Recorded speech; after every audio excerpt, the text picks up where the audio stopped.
Hello, everyone, and thank you for joining tonight's Tuesday Talks webinar. My name is Susan Brown, the Associate Director of Pat and Peely Programs. It is our pleasure to be hosting a webinar on tonight's topic, Going Global. Tonight, you'll be hearing from Garrett Margolati, Senior Associate Director of Students and Program Development in the Global Experience Office. During tonight's talk, we invite you to type into questions into the Q&A pod on the right side of your screen. Questions will be answered following the presentation. We do ask that you please refrain from asking personal questions pertaining to your students, but if you do have personal questions about your students, we'd be more than happy to answer them through email or telephone. So right now, it gives me a pleasure to turn it over to Garrett. Thank you, Garrett, for joining us tonight. Oh, thank you for having me. Welcome, everyone. My name is Garrett, as Susan has said, and I'm here to present to you about Going Global. As you can see here, we have our agenda. We're going to be first talking about our global opportunities that we have at Northeastern, what the application process is for your student and scholarship opportunities, some travel tips in living abroad, services and resources, important dates and events. We've got two student presenters here with us today to talk about their experience, and then leaving time at the end for questions and answers.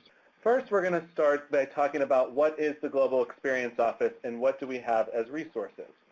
As you can see here on the graphic, we have three different types of opportunities available for your students.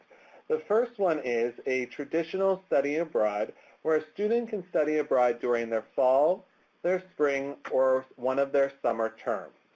I'll go further into detail on that in an upcoming slide. The second opportunity is our Dialogue of Civilizations. These are faculty-led programs through either our Summer 1 or Summer 2 terms. And again, I'll go through that a little bit more in a few slides. And lastly is our Global Co-op, where students spend between 4 and 6 months in a host location working directly there. And you can see that is either fall, spring, or summer. What you'll find here is our 6 coordinators that work directly with students to help them navigate the application process, the different types of programs, and helping them find the best opportunity for them. They're broken up by geographic region, so if a student is interested in a particular region, they'll work closely alongside the coordinator to help them through that process. You'll see that we've got Lane, Misha, Nora, Jeff, Alyssa, and Christina. On top of the 6 of them, we also have 8 peer advisors in our office, 2 of which are here today to talk about their experiences on our programs that help students also navigate the process. So why should your students study abroad? First, students earn Northeastern credit. If a student receives an A abroad, they'll receive an A on their transcript. They will receive the credits into their academic record here at Northeastern, and it will impact their GPA. Students can receive financial aid, both government and institutional aid. They also can utilize the additional funds that are necessary for their experience and ask for more government aid to cover so. Students can also meet people from all around the world. They'll be integrating in various ways through local institutions, alongside faculty working with local cultures and local students, working alongside local companies through their global co-op. It's a great way to build your resume. Adding an international experience really highlights and enhances a student's prospective jobs. They can learn and practice a language. So students will be able to either learn a new language through studying abroad or enhance the learning that they already have taken here on campus or in high school. And lastly, developing their global perspective. First, I'm going to talk about our traditional study abroad programs. This is where a student will go abroad to one of our partner institutions. Here at Northeastern, we have over 160 different traditional opportunities for students to study. We'll give an example or a few samplings in the upcoming slide. Students will be earning Northeastern credit by taking on this traditional study abroad opportunity.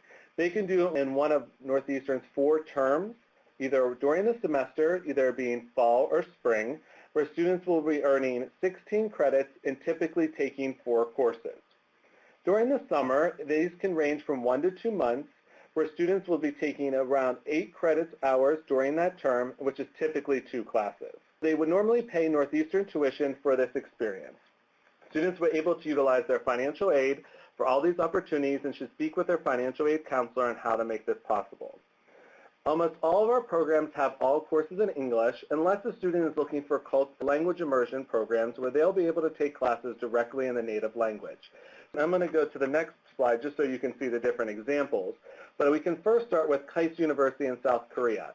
Students do not need to know Korean to study at this institution as this partner has most of their courses in English. But if a student is wanting to, and we encourage them to take a language to be able to speak with a local culture or local people, they can do so.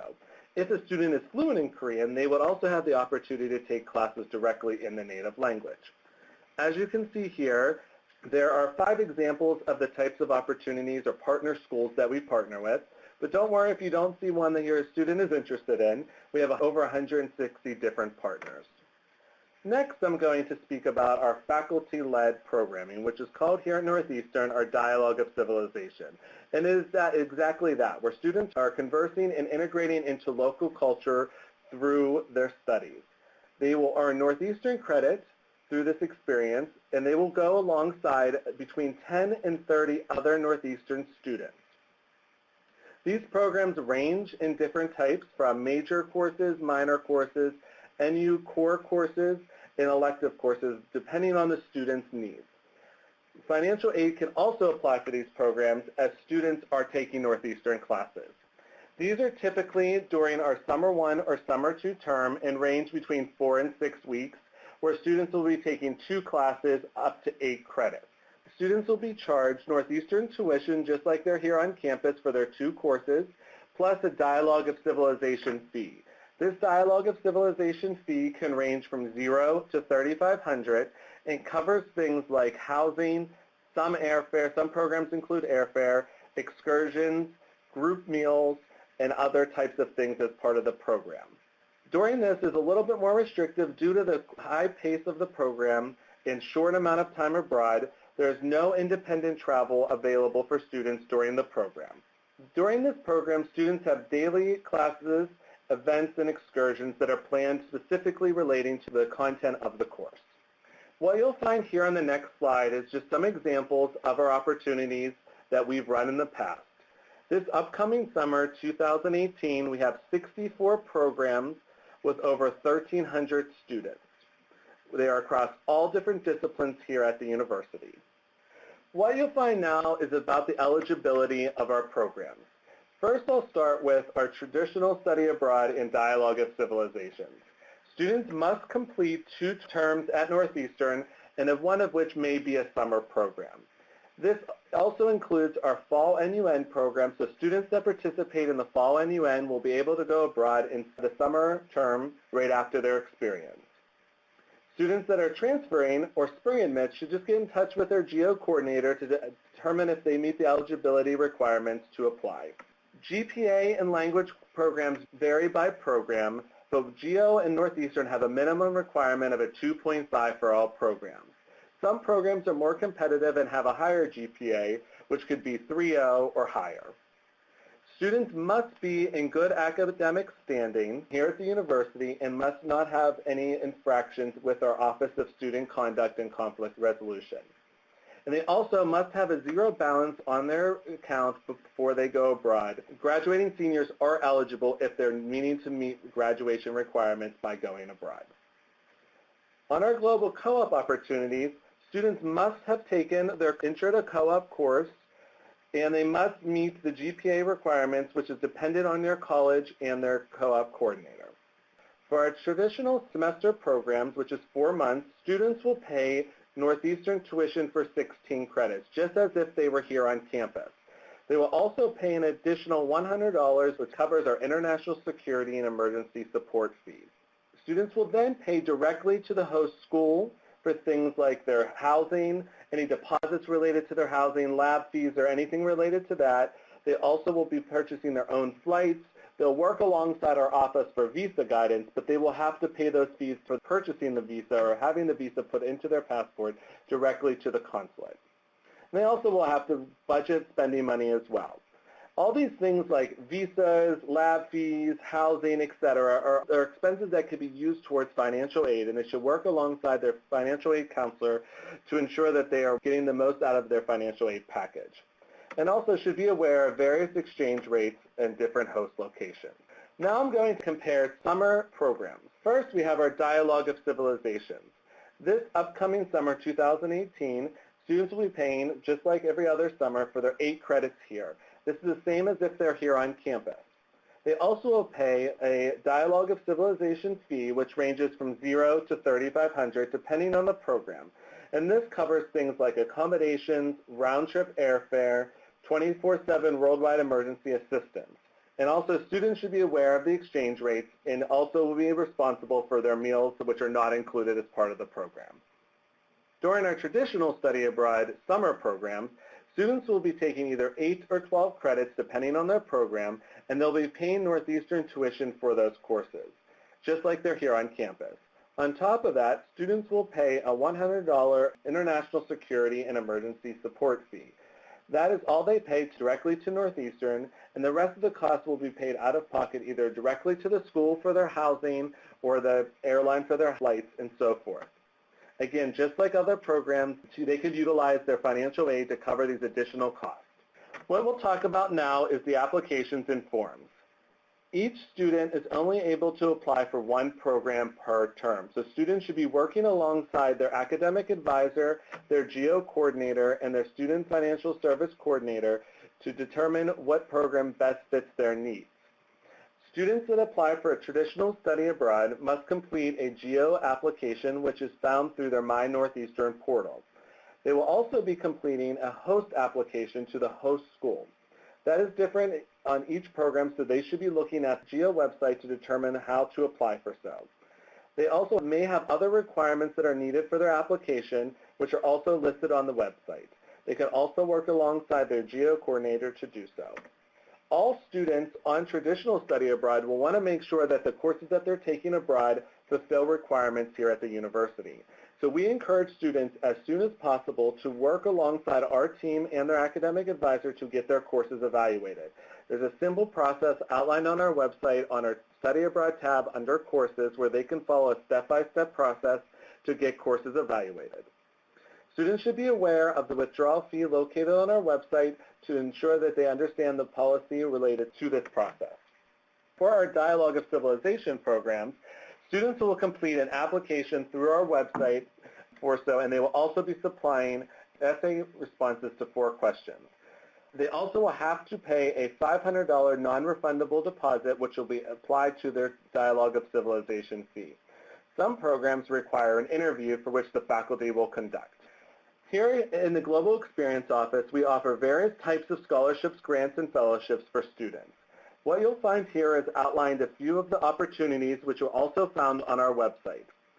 We have our fellowship awards, which students will be awarded $1,500 and will be required to either do a student blog, which is showcased on our website, videos, which is also showcased on our website, and photojournals.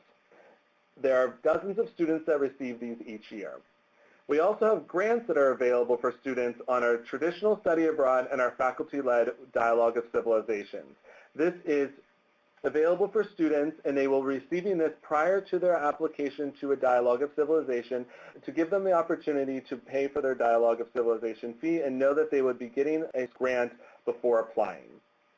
There are also scholarships available for traditional programs on specific programs that are also $1,000. Students should also look at our website under our scholarship tabs, as there are also external applications available there depending on location and major. And there are also national competitive scholarships. Some travel tips that I wanted to highlight for you and your student. It's really important that the student researches their destination. And it's important that they think about what types of things that they're looking to do and how that destination can aid in that. They should know the rules of conduct in that location. What is the differences of ways that people conduct themselves in the host culture and how that impacts their daily lives. They should talk to alumni of the program. Our office has a great database of alumni students that we can connect your student with that are interested in learning more about the location. Students will need to have a passport, and if they don't have one yet, we should work on receiving it soon. They should understand the visa requirements for the host location, how their current nationality might be impacted by the visa needs of their host location. All students must have international health insurance and should be speaking with their health provider to ensure that they're covered abroad. Students should be aware of the medication needs and immunizations before going abroad and doing research about what types of medication is necessary for themselves abroad and if it is legal or illegal in their host culture. An example I always give to students is that Ritalin is illegal in Japan, and students should be working with their health provider to find an adequate medication that will be legal in the country that they're going to. They should also come up with a plan to stay connected, staying connected to you and their loved ones, and also to various Northeastern resources here at the university. And also coming up with a communication plan with you, coming up with a day each week to kind of have a Skype meeting to kind of keep up to date with what's happening abroad. Next, we're going to talk about life abroad and what to expect. Students will be gaining exposure to new cultures, foods, and ways of life. They're going to learn about new ways to adapt, how to be flexible, and how to conduct themselves in a new environment. Very much like coming here on campus from their home location for their first semester on campus in Boston. Students should be mindful of nonverbal and verbal communication and how that differs in different locations. Certain things that might be norms here in the U.S. may actually be either non-norms of the host culture and may impact the student differently, and they should be researching that prior to going. They should be thinking about how to learn the language of the host culture and being able to say hi, goodbye, thank you, and maybe even order something in a restaurant. This will help them become more immersed in the culture and being less seen as a foreigner and more like a local person. They should be thinking about taking pictures, and what I say by that is thinking about how that can actually be illegal or legal in the country and what they take pictures of. Often it is illegal to take pictures of things like police officers and government buildings in certain locations, and students should be aware of that before going abroad. And students should also be aware of thinking about how to speak about their culture and learning about other cultures. Most cultures are very interested in American culture, American politics. Students should be aware and be ready to speak about that while abroad. There are different resources and services for students while abroad. We have what's called WorldAware, which is a service that students can utilize both prior to and abroad. I think of it as a non-catastrophic 911 where students can call for things as simple as, is my medication that I'm on legal or legal in the host location that I'm going to? And you can call that ahead of time. Or I'm abroad and just lost my passport, what do I do? And they can be able to support the student by helping them receive a new passport and helping them navigate those steps. To, I just broke my leg and need to find a local hospital to go to, and WorldAware will be able to help the student get to that location. When working aside your GEO coordinator through the various processes that takes the student abroad. We have a service here at Northeastern called WeCare, which is a student support service, which can help students through the various navigation pieces related to the disability resources, university health and counseling services, and our Office of Gender Equity and Compliance, which are located below. What are the resources for your student abroad? Your student abroad is still a Husky and will be able to utilize all the resources that a student here on campus has. On top of the resources here on campus, they should be aware of the host partner's resources and knowing what the counterpart of our office is abroad. So to our traditional study abroad program, almost all of our partners have a GEO, quote unquote, of the host university. And they help them with orientation, cultural activities, and various other ways to integrate the students, and often have buddy systems which pair international students with local students at the host community. Northeastern has a very large network from alumni to parents and all things in between. And we're able to connect students with those alumni and parents abroad to help them kind of feel more connected to the host culture. Again, WorldAware is a service which is available to students both before and while abroad. On our traditional study abroad programs, they'll have their faculty as a resource on top of the Northeastern Community, WorldAware, Northeastern Network while abroad. You've got your GEO team, which consists of the coordinators, myself, the peer advisors, everyone there is a support service for your student while abroad, and you've got the whole Northeastern team behind them, both back at Boston to support. What I want to highlight now is just some of our deadlines and events that are coming up. This upcoming summer 2018 deadline is going to be March 1st, 2018, and our traditional fall deadline is going to be April 1st, 2018. Our applications for spring 2019 will open on July 1st. Dialogue of Civilization deadline has passed this year on February 1st. There are a few programs, if you go to our website, that are still accepting applications. We also have Dialogue of Civilization and Traditional Study Abroad fairs each fall and spring. Generally, they happen between the September, November, and January. Now I'm going to turn it over to our two student panelists, Molly and Made, that will talk about their experience abroad. Hi everyone, my name is Molly and I'm a third-year civil engineering major here at Northeastern. After my first year, I went abroad on a Dialogue of Civilizations program to Spain. The program was a Spanish language and culture course where I lived with host families in the southern region of Spain. This wasn't directly related to my engineering studies, so I was able to take the two courses as electives and work toward my Spanish minor. My favorite thing about this program was both that it was my first time abroad with Northeastern and my first time being abroad on a longer-term trip where I got to experience the culture more intimately. But beyond that, it was a really great experience to live with host families. I stayed in a home with just a young couple and their little dog named Rodrigo, and through this I was able to really interact with the local culture, to have people to show me around the neighborhood and to meet some of their friends.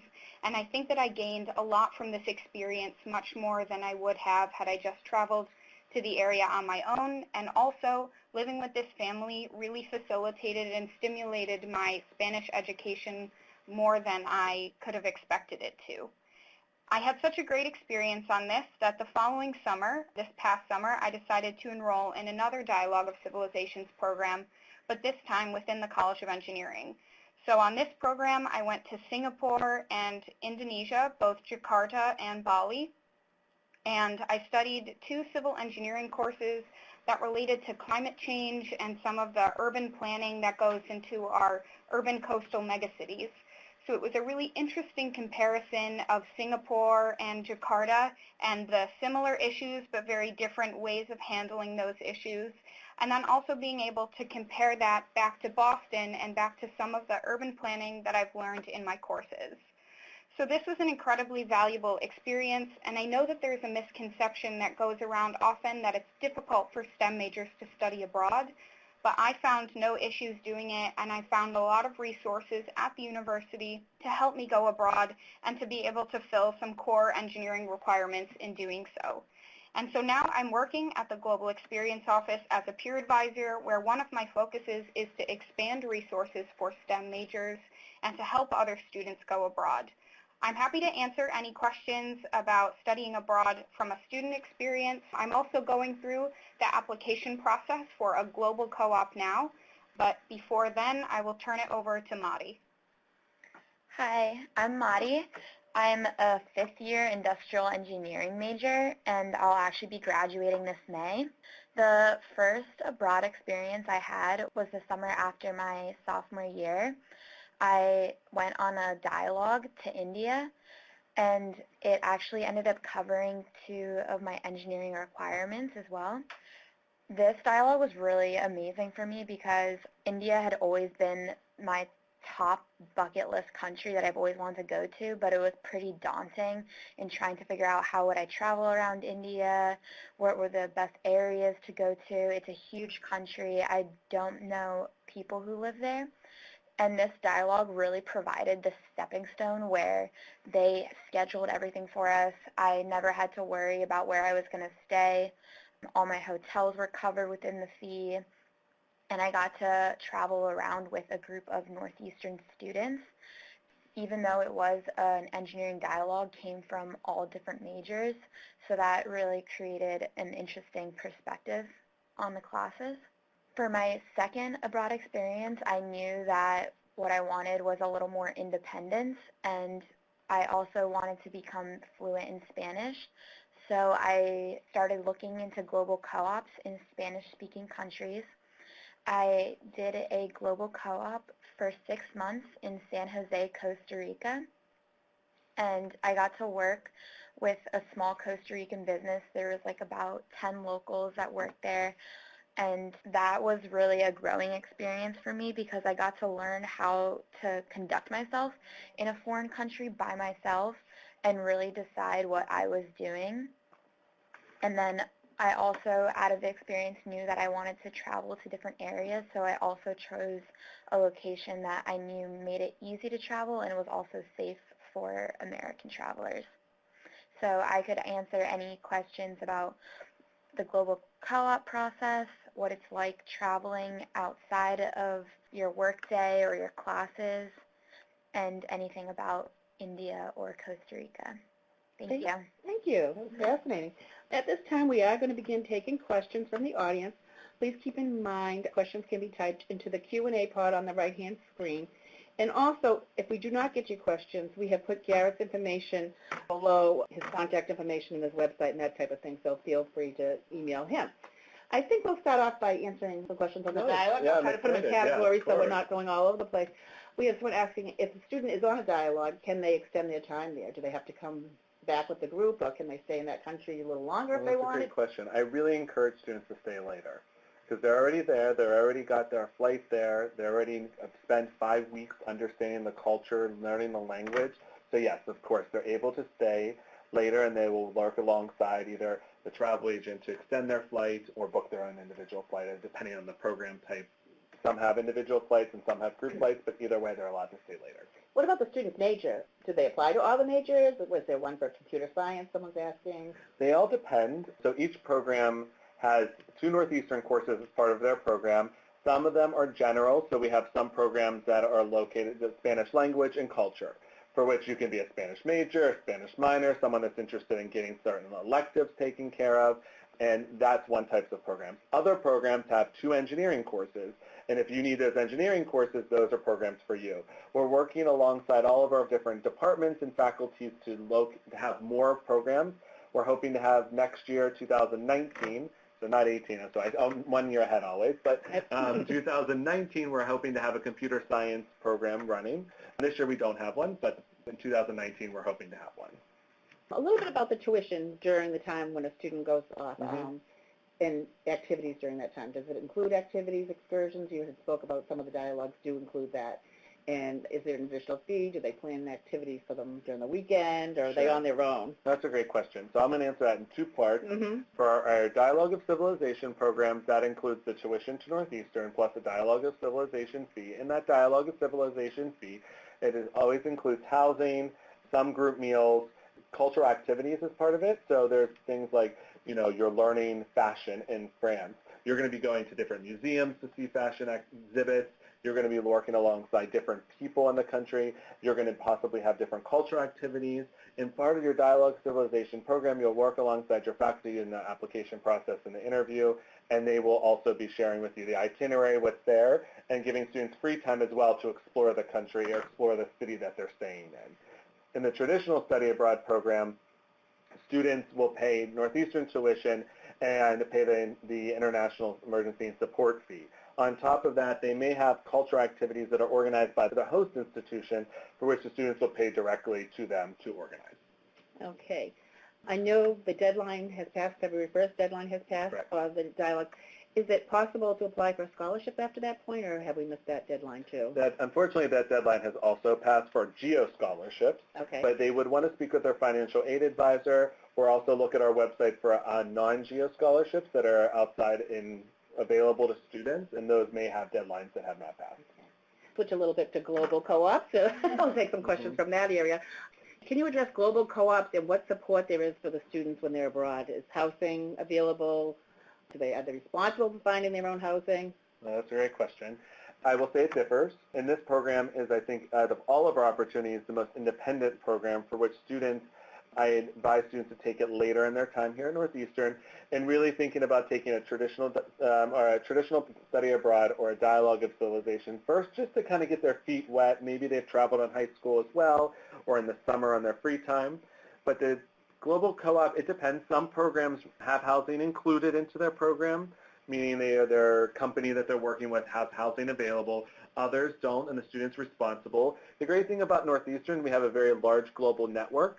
Students can be working alongside our various connections around the world to help find housing. We have an office called Co-op Connections that helps students find housing both domestically and internationally. And I'm actually going to turn to Made to talk about how she found housing on her global co-op.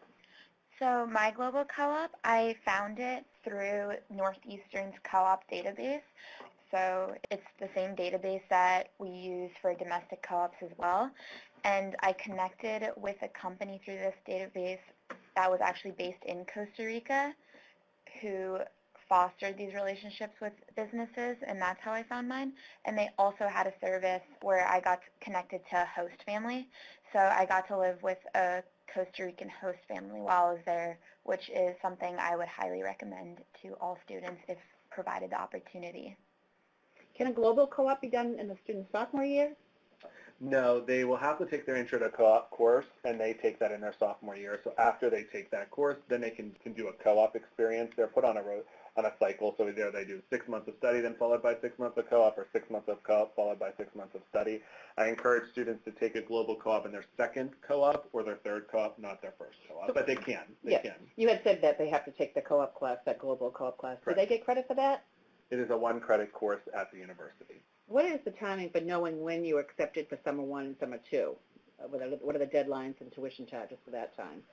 So students, for Dialogue of Civilization, students will know their acceptance into a program no later than February 5th.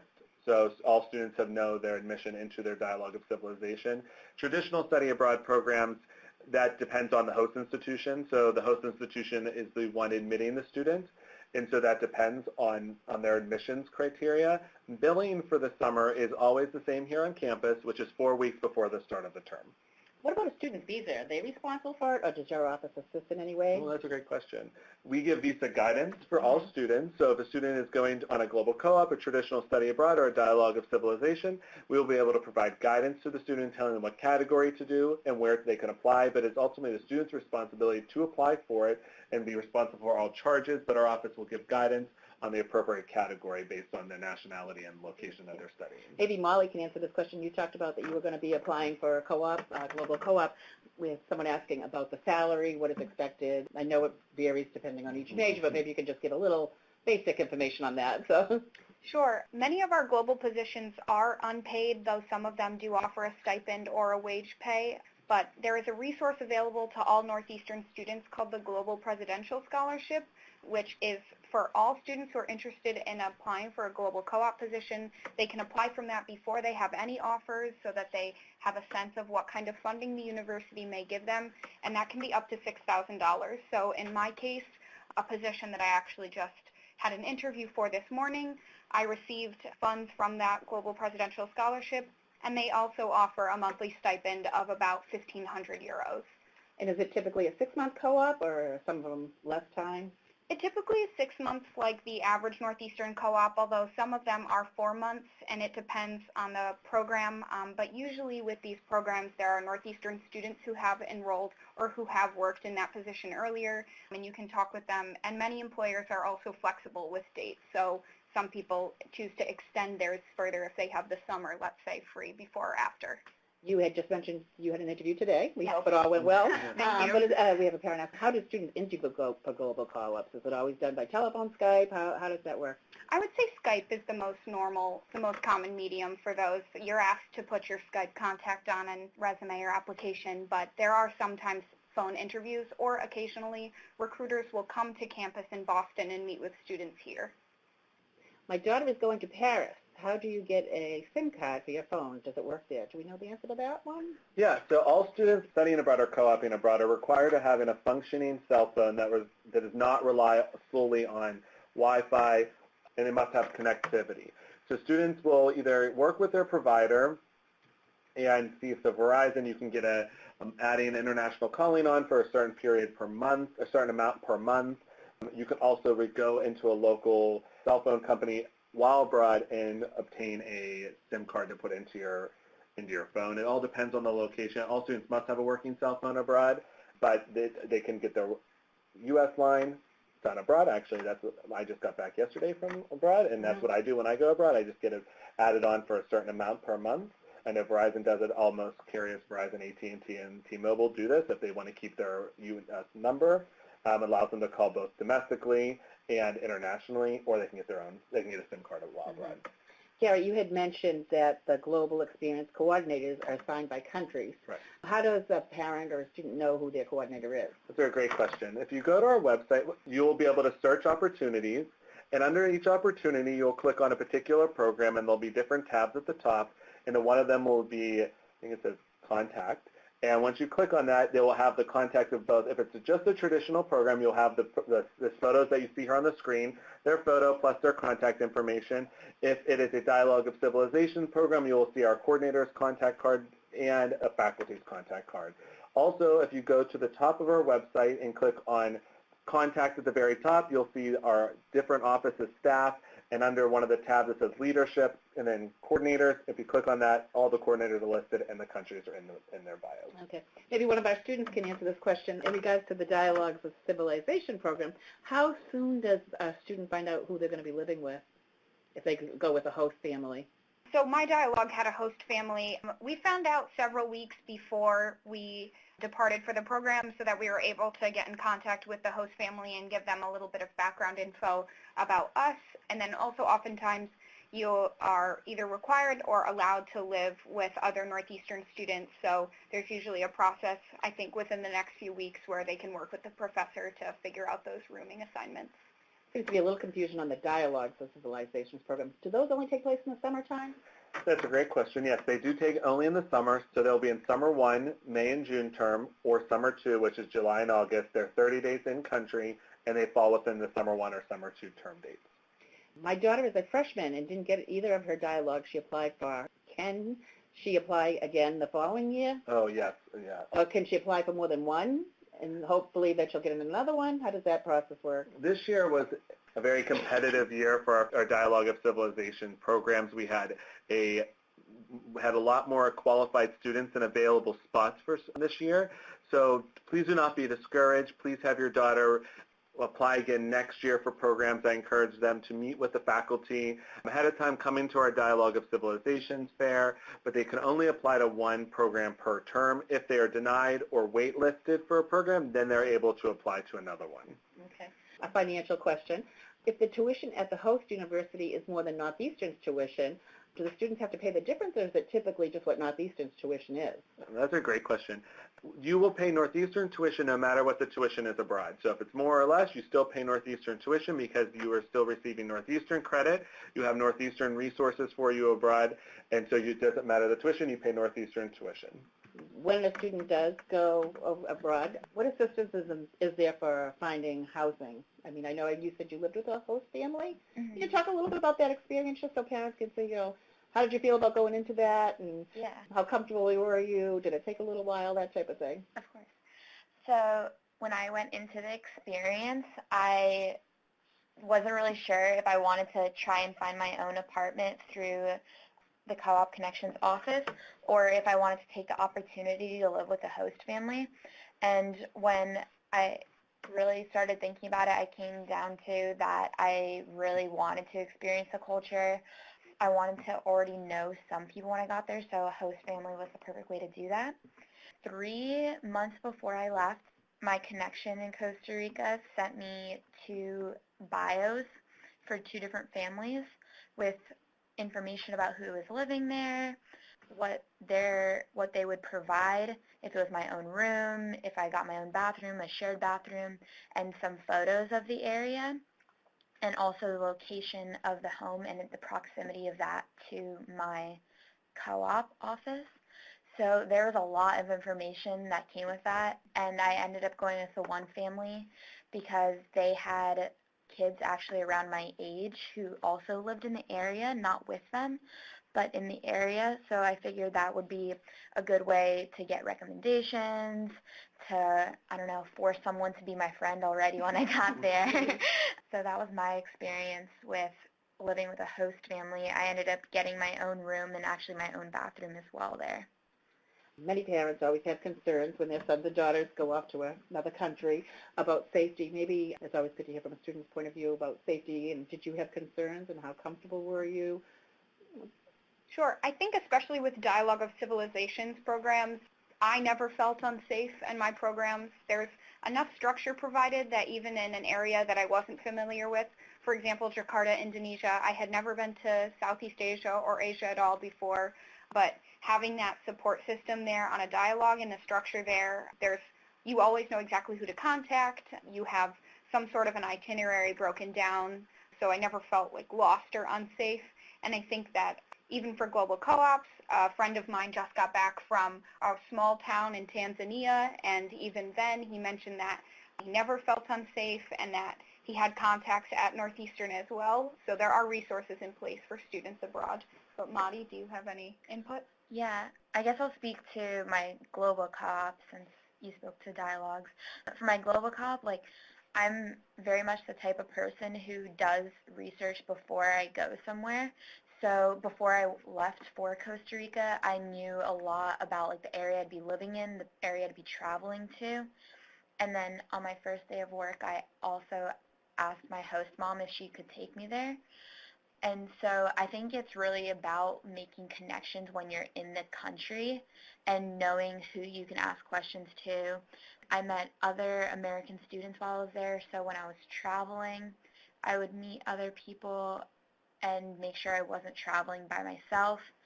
And then going back to me researching places, if I was traveling in the country, before I would get to a new place, if I knew I was going to be spending the weekend in a new town, I would research that town. I would look at where the bus stop was compared to where the hotel or hostel I wanted to stay in was, just knowing what the area was going to be like. And then also for resources, I actually ended up using World Aware just to ask about this funky-looking bug bite that I got once while I was in Costa Rica, and that was a really good resource to figure out what I needed to buy in country to take care of it. I just want to add one additional piece is that here at the university we have because of our global network that we have abroad, we take safety and security to the utmost precaution, I guess is the word to use. And so we have here what we call ISAC, which is International Safety and Security Assessment Committee. And this committee consists of the Chief of Police, the Vice President of Student Affairs, the Head of Risk, the Head of our Legal Counsel, our Senior Vice Provost, and various faculty, and our Director of the Global Experience Office that meet every other week to review risk both on our programs, but also in the world, to react and also give recommendations for our various types of travelers. Yeah, maybe you could talk about, because you're talking about safety and risk traveling. If a student is over there and then, the political climate becomes unsafe, what does Northeastern do? How do they step in and how do they tell students about? That's a great question. So our International Safety and Security Committee is always analyzing various risks in various locations. I will use the example of Turkey a year and a half ago. The university had reviewed the current climate in that location and had advised that we will no longer be sending students to Turkey, and had worked with the students that were currently there to either replace them in a different co-op, bring them back here on campus, or to kind of make them whole again, meaning making their experience whole. And so that was either moving them to a new location, bringing them back, or whatever that may be. We are communicating with students consistently about different changes in the climate, in their locations, in the region that they're in. World Aware, students will be logging their travel through My Travel Plans located on My Northeastern, and they will then be receiving notifications through World Aware based on their location that give them updates on either maybe protests that are happening in the city, or strikes that might be happening, or just political climate changes, as well as our office and university reaching out to the students. That's good to know. What about health insurance? I know you mentioned it in the beginning of your presentation. Do they need health insurance from Northeastern and an additional plan? That's a great question. So students are required to have their own international health plan. Northeastern provides, which is that $100 international security emergency fee, which is for that, emergencies and accidents. Students should have their own health insurance in case something else was to happen. So if a student needs routine health care or needs to see a doctor because they lost their medication, something like that, that would then be covered under their personal health insurance. So every student is required to have both their personal health insurance abroad, that either mean working with their health provider to get a supplement or seeing if their health insurance already covers them for international. And then Northeastern provides accident and sickness coverage, which is that $100. We have a lot of questions actually about deadlines and when the fair is. Is there a date for the fair? So the fair, there will be no more fairs this semester. Our fair usually, I will say, because we don't have it pinned down yet, so I'm not going to give you the exact date because I don't have it, but it's usually around the second to third week of September is our traditional study abroad fair. Our Dialogue of Civilization fair will be around the third week of November and the first week back in class in January, so it's at the second week of January, but the first week on campus will be our fairs. I don't have the exact date, but that's the timeline of which they will be. And then there are some questions coming in about dates that we went over earlier. Just so everyone knows, this presentation is being recorded. We do have time for one or two more questions. Before we wrap up, our students could tell us a little bit about what was the best part of being on Study Abroad and what it has done for you as your career here at Northeastern. I think going abroad actually really impacted me the most, like about a year later. I think that's when I really started noticing the differences. Going abroad for me really gave me perspective on what I wanted to do with my future. It was a really good way to not just be in classes, but get different perspectives. So for example, I knew that I wanted to go into healthcare, but then after going to Costa Rica, I realized that I wanted to do healthcare but with more green sustainability. So I think it just provides you more ideas on what you want to do with your future and realizing how many opportunities were open to me. Well, Molly, you're going for the third one, I think, right? Yeah, maybe, hopefully they make me a job offer. We want to hear how that works out for you. I'll get back to everyone in a couple of weeks. But I think for me, the one thing that's kind of less about traveling and more, I think, something that people don't think about a lot is that it's put me in contact with a lot of other Northeastern students and allowed me to network in a lot of cool ways. So like going on these dialogues, I met students who I really wouldn't have had the opportunity to interact with in other capacities, meet upperclassmen, and just kind of learn how these studies apply to different disciplines and step back from my field of focus in civil engineering. And then I also think that going abroad just gives you a lot of confidence and, as Madi kind of touched on, encourages you to explore new passions and just kind of see yourself in a way that you didn't necessarily see yourself before. So for me, even just going on these dialogues and doing a bit of independent travel afterwards, like Garrett, I also really encourage it. It kind of gave me this confidence of being able to navigate the world on my own and to put myself out there for opportunities that I maybe wouldn't have before. So before going on these dialogues, I don't know if I would have gone for this global co-op because it was a big jump even before applying of thinking, can I really live abroad alone for 6 months? But reflecting back on what I've done, I decided, yes, I could, and also I want this new opportunity. So when you first came to Northeastern, did you ever see yourself taking advantage of these opportunities and doing a global co-op? Global co-op, I'm not sure. I definitely wanted to go abroad. It actually was one of the reasons that I chose Northeastern. I think I sat in on a discussion like this when I was looking at which school I was going to go to, and I was really struck by the number of opportunities at Northeastern, but also just how much they kind of encourage you to explore new opportunities for yourself and to really kind of craft your education plan the way that you want to and really kind of go out there and do something different and explore. So for me, that was kind of why I chose Northeastern. But I definitely think I've taken it further than I thought I would. Well, it is tax season, so we have to talk about taxes for a minute. And I don't know if you know the answer to this, Garrett, but should a student be accepted to a paid global co-op, is there any assistance with them with the foreign and U.S. tax preparation, like when it comes time for their salaries?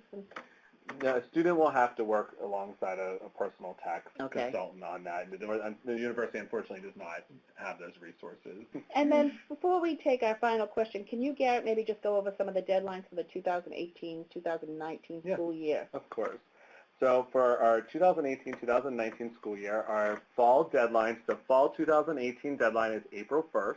Some programs may have an earlier deadline, so I encourage students to look specifically on the program pages on our website, but traditionally they are April 1st. Spring 2019 traditional study abroad program deadline will be on November 1st. And there are a few that are earlier than that, so I do encourage students to look at the program-specific pages. Our Dialogue of Civilization deadline will be on January 15th for 2019, and our summer 2019 traditional programs will be on March 1st. Okay. Well, first I want to thank the students for taking time out of your schedule to be part of this. I know, as I said, we could talk about this, but parents always love to hear from students, their perspective. Garrett's contact information is on the lower end of the screen, and we also have my contact information, so if you have a question, I certainly can forward it to Garrett or one of our students, is parents@northeastern.edu. So in closing, I do want to thank everybody for joining us. We look forward to you joining us next week, February 20th, at 12 p.m. for our webinar on the College of Social Sciences and Humanities. Shortly, ending this webinar, you'll be asked to complete a brief survey to provide feedback on tonight's session, as well as share any future topics that you would like to see. Again, thank you for joining us, and we appreciate you taking the time to be with us tonight, and we look forward to seeing you on our next webinar. Thank you.